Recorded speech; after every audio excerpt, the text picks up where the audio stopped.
Baiklah, di sini saya akan membahas tentang wakaf. Pengertian wakaf.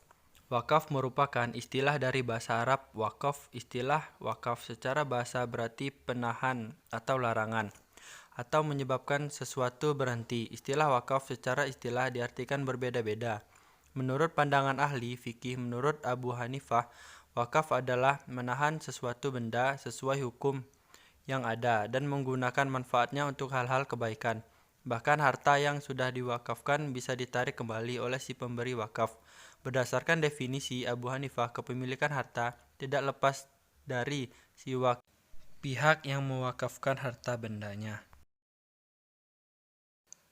Mazhab Hanafi menyebutkan wakaf adalah tidak melakukan tindakan atas suatu harta tersebut yang berstatus tetap hak milik dengan memberikan manfaatnya kepada pihak tertentu, baik untuk saat ini ataupun untuk waktu yang ditentukan.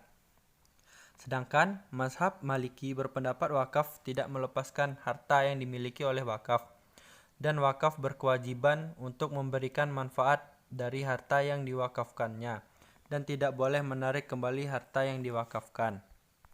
Jenis-jenis wakaf. Wakaf memiliki banyak jenis. Berikut adalah jenis-jenis wakaf. 1. Wakaf ahli. Wakaf ahli atau bisa disebut dengan wakaf keluarga adalah wakaf yang dilakukan kepada keluarganya dan kerabatnya. Wakaf ahli dilakukan berdasarkan hubungan darah atau nasab yang memiliki antara wakif dan penerima wakaf di beberapa negara. Amalan wakaf ahli ini sudah dihapus seperti di Turki, Lebanon, Syria, Mesir, Irak, dan Libya. Wakaf ahli ini dihapus karena beberapa faktor seperti tekanan dari penjajah. Wakaf ahli dianggap melanggar hukum ahli waris.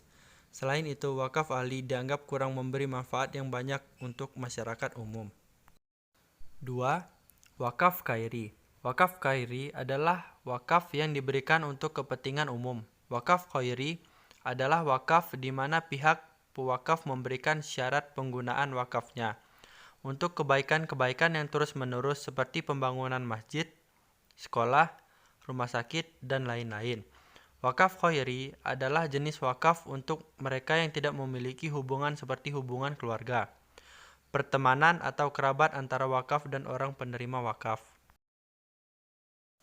3. Wakaf mustarak. Wakaf mustarak adalah wakaf yang mana penggunaan harta wakaf tersebut digunakan secara bersama-sama dan dimiliki oleh kegerunan si pewakaf. Wakaf mustarak ini masih diterapkan oleh beberapa negara seperti di Malaysia dan Singapura. 4. Wakaf benda tidak bergerak. Selain wakaf di atas, wakaf juga dibagi menjadi wakaf berdasarkan jenis harta. Salah satunya adalah wakaf benda tidak bergerak. Harta yang dimaksud adalah bangunan, hak tanah, tanaman, dan benda-benda yang berhubungan dengan tanah. 5. Wakaf benda bergerak selain uang.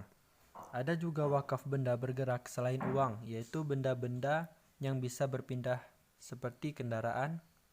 Selain itu, ada juga benda yang bisa dihabiskan dan tidak. Air, bahan bakar, surat berharga, hak kekayaan intelektual, dan lain-lain. Hukum wakaf. Di dalam Al-Quran dan hadis ada beberapa dalil yang menjelaskan tentang wakaf, meskipun tidak dijelaskan atau diterangkan secara jelas. Karena wakaf adalah termasuk infak di jalan Allah, maka dalil dari wakaf didasarkan pada ayat-ayat Al-Quran yang menjelaskan tentang infak di jalan Allah. Disebutkan dalam Al-Quran surat Al-Imran ayat 92 yang artinya, kamu tidak akan memperoleh kebajikan sebelum kamu menginfakkan sebagian harta yang kamu cintai. Dan apapun yang kamu impikan tentang hal itu, sungguh Allah Maha mengetahui. Rukun-rukun dan syarat wakaf. Orang yang mewakafkan hartanya atau wakif. Orang yang ingin mewakafkan hartanya memiliki syarat seperti baligh, berakal, dan merdeka atau bukan hamba sahaya. Hal ini berarti orang yang bodoh tidak sah jika ingin mewakafkan hartanya, karena orang ini merupakan orang yang hartanya dibekukan. Hal ini disebutkan dalam Al-Quran surat Al-Baqarah ayat 286 yang artinya, Allah tidak membebani seseorang melainkan sesuatu dengan kesanggupannya. Dia mendapatkan pahala dari kebajikan yang dikerjakannya, dan dia mendapatkan siksa dari kejahatan yang diperbuatnya. Dari ayat di atas menunjukkan bahwa dalam melakukan ibadah seseorang harus sanggup dalam mengerjakannya. Begitu juga dalam mengamalkan wakaf. Orang yang ingin memberi wakaf juga tidak boleh memberi syarat-syarat yang haram dari syariat Islam. Jika orang yang ingin berwakaf memberikan syarat-syarat yang memberatkan atau menyimpang dari syariat Islam, maka wakaf tersebut hukumnya tidak sah. Manfaat wakaf. Tidak hanya amal bersedekah saja, amal wakaf juga memiliki manfaat di dunia dan kehidupan akhirat. Berikut manfaat dari wakaf yaitu: 1. Mendapatkan amal jariyah. Orang yang berwakaf pahalanya akan mengalir terus-menerus selama hidupnya sampai ia meninggal dunia. 2. Mempererat tali persaudaraan. Dengan mewakafkan harta yang bisa digunakan oleh masyarakat umum, tentunya akan mempererat tali persaudaraan, karena sama-sama bisa menikmati sarana dari wakaf tersebut.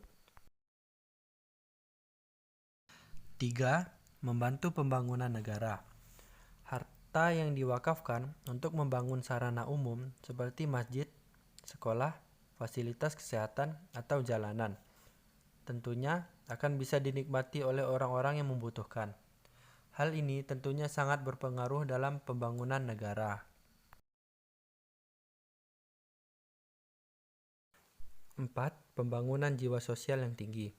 Tidak hanya bersedekah, mewakafkan harta benda juga menjadi salah satu sarana untuk membangun jiwa sosial yang ada di diri manusia.